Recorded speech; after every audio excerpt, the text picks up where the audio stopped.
Let's take a look at how we can use keyboard shortcuts to navigate quickly and efficiently around the Excel environment. So what I have here is a worksheet, and I'm actually hyper zoomed in right now. I'm going to zoom out so you can see the full worksheet that I have for this video.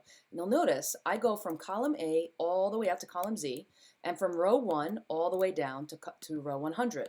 So this is meant to kind of illustrate a typical real-world worksheet that you might have to work within.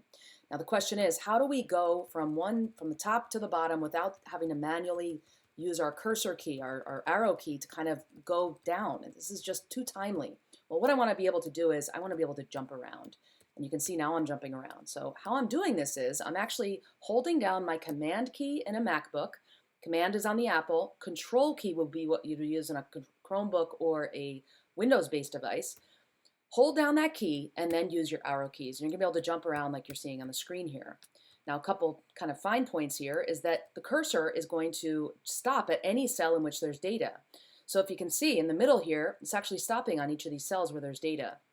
And then, of course, it goes to the top. If I go to the bottom, it'll go all the way to the bottom of the spreadsheet. So you can actually get to the very edge, the very margins of the worksheet by doing this method. This is not something you can easily do on an iPad where you don't have a keyboard, because this is a keyboard shortcut. So again, arrow keys in tandem with Command on the Mac or Control on a Chrome or Windows device.